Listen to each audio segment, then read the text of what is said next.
guys, welcome to our channel Matriculous Classes. Today we are going to discuss about the class 7th of chapter A Gift of Chapels of your book Honeycomb. So let's discuss and summarize the topic, summarize the chapter. My name is Lokiti, is your English teacher. So let's begin.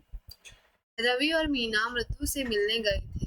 Ravi और मीना कहाँ गए थे? मृदु से मिलने उसके घर गए थे। उसने चप्पल की एक जोड़ी के साथ गेट पर अपनी चप्पल छोड़ दी जो पुरानी और थकी हुई है। उन्होंने अपनी चप्पल गेट पे छोड़ दी, वहाँ पे जो ऑलरेडी एक चप्पल रखी हुई थी जो कैसी थी? पुरानी और थकी हुई लग रही थी। रवि फिर उसे पछिवाड़े की तरफ ले गया। रवि फिर अपने कजन्स को कहाँ लेके चला गया? पछिवाड़े की तरफ लेके चला गया।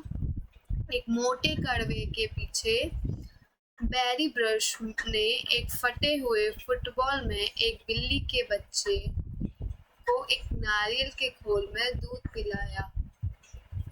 वहाँ पे क्या था? पछिवाड़े में एक जो फुटबॉल थी फटी हुई, उसके अंदर से क्या था? बिल्ली का बच्चा था। तो उन लोगों ने उसको एक नारियल के खोल में दूध पिलाया था। This is a picture from your NCERT book. उन्होंने गुपचुप तरीके से बिल्ली का बच्चा रखा हुआ था क्योंकि उनकी दादी को नाराज कर सकता था। यह उनकी दादी को नाराज कर सकता था क्योंकि उनकी दादी को बिल्ली के बच्चे बिल्कुल भी नहीं पसंद थे जो बड़ों के दोहरे मानकों पर टिप्पणी करती थी।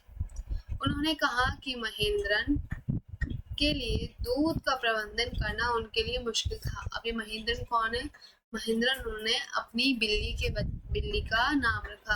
जो भी वहाँ पर जो बेबी किट थी, जो किटन थी, उसका नाम उन्होंने क्या रखा? महेंद्रन। वो बता रहे हैं कि उस बच्चे के लिए, बिल्ली के बच्चे के लिए, उनके लिए दूध का प्रबंधन, दूध का अरेंजमेंट करने के लिए उनके लिए कितना मुश्किल हुआ था। उसने बिल्ली के बच्चे के नाम के पीछे एक कहानी गढ़ी। उन्होंने क्या था? बिल्ली के बच्चे के नाम के पीछे एक कहानी गढ़ी, कहानी बनाई कि ऐसा हुआ, बिल्ली का बच्चा ये था, यहाँ से मिला था, वगैरह वगैरह। उन्होंने पूरी कहानी एकदम प्रिपेयर कर ली। उन्होंने बताया कि बिल्ली का बच्चा पल्लव सिंह वंशज है। तो उन्होंने क्या बताया? जो बिल्ली का बच्चा है वो कौन सी वंशज है? पल्लव सिंह वंशज है, जो पल्लव वंश के प्रतीक है। जो किसके प्रतीक है? पल्लव वंश को प्रतीक है। उसने महाबलीपुरम में देखा था। उसने कहाँ देखा था उनको? महाबलीपुरम में देखा था। उन्होंने आगे कहा कि यह महाबलीपुरम ऋषि बिल्ली का वंशज था। उन्होंने क्या कहा? कि यह महाबलीपुरम के जो ऋषि थे, उन जो ऋषि बिल्ली है उनका वंशज है ये बच्चा, ये बिल्ली का बच्चा। और वह इस बात को मानता रहा कि प्राचीन मिस्र में बिल्लियां की पूजा की जाती थी। वो ऐसा मानता रहा कि जो पुराना समय था उसमें क्या था? बिल्लियों की पूजा की जाती थी। उन्होंने बातचीत के दौरान खुद के लिए प्रशंसा की। उन्होंने बातचीत के दौरान क्या किया? खुद के लिए प्रशंसा की, अपने आप को बहुत प्रशंसा की, अपने आप को बहुत मोटिवेट करा, अपने ऊपर थोड़ा कॉन्फिडेंस फील करा कि हमने अच्छा करा, बिल्ली को दूध पिलाया, बिल्ली को दूध पिलाया। उन्होंने अपनी प्रशंसा की। तब उन्होंने, ऐसी वो बात कर रहे थे, तब उन्होंने क्या देखा? कि तब उन्होंने लल्ली द्वारा निभाई गई वायलिन की एक कर्ष ध्वनि सुनी। कर्ष मतलब बहुत डिफिकल्ट चीज, जिसको बजाना काफी मुश्किल होता है, जिसने इसे ठीक से नहीं सीखा था, जो उसने अभी तक ठीक से नहीं सीखा था। उन्होंने ये, जब ये लोग डिस्कस कर रहे थे कि बिल्ली के बारे में, तब उन्होंने ये सीखा,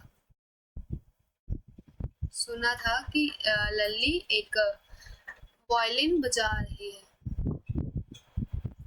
So this is a part 1 of this chapter, and let's now discuss the part 2 of the discussion this chapter. तो उन्होंने क्या देखा था? कि लल्ली वायलिन बजा रही है, पर लल्ली अपने संगीत गुरु से वायलिन बजाना सीख रही है। फिर उन्होंने देखा कि जो लल्ली थी, पहले उन्होंने सिर्फ आवाज सुनी थी कि ऐसे कुछ आवाज आ रहा है। फिर उन्होंने देखा, झाँक के देखा, तो उन्होंने क्या देखा? कि लल्ली जो है वो अपने संगीत गुरु, अपने मास्टर से वायलिन बजाना सीख रही है। फिर जो उसके टीचर हैं वो क्या है, गंजे हैं। उन्होंने उस टीचर्स के बारे में कुछ फीचर्स एक्सप्लेन करे कि वो कैसे थे। वो गंजे थे, एक पुराने ज़माने के साथ के थे। वो एक पुराने मतलब एक थोड़े बुजुर्ग थे। उन्होंने सोने की चैन पहनी हुई थी, हीरे की अंगूठी पहन रखी थी। लल्ली ने नोट सीखने की कोशिश की, लेकिन उसके ट्रैक परेशान थे। उसने क्या बहुत कोशिश करी कि जो उसके टीचर सिखा रहे हैं, जो भी उसको ट्रैक सिखा रहे हैं वायलिन पे, बट वो उसको नहीं बजा पाई, उसमें उसको परेशानी आ रही थी। जबका मथे धुन मास्टर के वशीकृत हाथों से निकली। जो उसके मास्टर थे वो बहुत ही अच्छी धुन, बहुत ही सुंदर धुन बजा रहे थे और लल्ली नहीं बजा पा रही थी। उसका ध्यान गोताखोर की ओर गया। जो उनका ध्यान था वो कहाँ गया, गोताखोर की ओर गया। एक भिखारी पीछे के बरामदे से अपने दरवाजे पर बुला रहा है। उन्होंने क्या देखा कि एक भिखारी है जो पीछे वाले बरामदे से दरवाजे पर उन्हें बुला रहा है। उसने नीम के पेड़ के नीचे खुद को बसाने के लिए एक कपड़ा फैलाया और उसने क्या करा, नीम के पेड़ के नीचे एक कपड़ा बिछाया आराम करने के लिए। रवि ने उसे भक्ष्य के लिए दूसरे घर खोजने को कहा। जब वो रवि के घर आया था भक्ष्य लेने के लिए कि मुझे कुछ खाने को दे दो, तो रवि ने बोला हमारे पास नहीं है, आप दूसरे घर चले जाओ। तो भिखारी ने घर की महिलाओं की उदारता की याचना की। तो जो घर में बात चल रही थी कि जब कि भिखारी से बोल दो कि बाद में आना, नहीं है हमारे पास कुछ खाने को आपको देने के लिए, तो वो उसकी बात चल रही थी और वो ऐसे बोल रहा था कि कोई बात नहीं है तो कोई बात, और वो दूसरे घर चला गया। फिर भी सेम व्यवहार को देखते हुए आगे बढ़ने का फैसला किया। जो भिखारी था उसने देखा कि हाँ ऐसा थोड़ा व्यवहार थोड़ा अलग है, कोई नहीं उनके पास नहीं है तो मैं दूसरे घर में चला जाता हूँ, मैं आगे बढ़ जाता हूँ। उसने उसे सूरज की जलती हुई गर्मी को शांत होने तक बैठने का अनुमति देने का अनुरोध किया। उसने क्या बोला कि आप मुझे इतनी अनुमति दें कि अभी बहुत ज़्यादा गर्मी हो रही है, सूरज एकदम जल रहा है, क्या मैं थोड़ी देर के लिए, जब तक सूरज ठंडा नहीं हो सकता, जब तक सूरज ढल नहीं जाता, मैं थोड़ी देर तक यहाँ पर इंतज़ार कर सकता हूँ, बैठ सकता हूँ। उसने उससे अनुरोध किया क्योंकि इससे उसके पहले से ही फंसे पैरों को चोट पहुंच सकती है। जो उसके पहले से ही घिसे हुए पैर, फटे हुए पैर जो थे, अगर वो इतने गर्म फर्श पे चलेगा जैसे सूरज एकदम तप रहा है, तो उसके जो पैरों पे क्या है और ज़्यादा चोट लग सकती है। उसकी दयनीय स्थितियों को देखकर बच्चों ने उसे चप्पल प्रदान करने का फैसला किया। बच्चे जो थे, 2-3-4 बच्चे थे, उन्होंने क्या देखा, उसके पैर में चोट भी लग रही है, ऊपर से इतनी गर्मी भी है, रोड भी इतना वो है, तो उन्होंने क्या करा, सोचा कि चलो हम इस भिखारी को चप्पल देते हैं।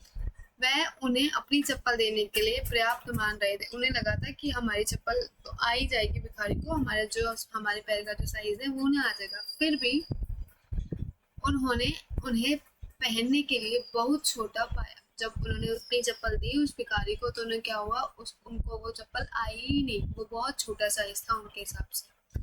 वे जर्जर दिख रहे थे, पुराने चप्पल, और उन्हें दे दिए। पहले वो देखिए कि कोई और चप्पल मिल जाए हमारे घर में। फिर उन्हें याद आया कि हम जब आ रहे थे तो हमने गेट पर एक पुरानी चप्पल देखी थी जो धुली हुई सी थी, तो उन्होंने क्या करा, वो वाली चप्पल उठा के भिखारी को दे दी। यह वादे हुआ तो चला गया, वो चप्पल लेके और चला गया। दरअसल वह संगीत गुरु के चप्पल थे।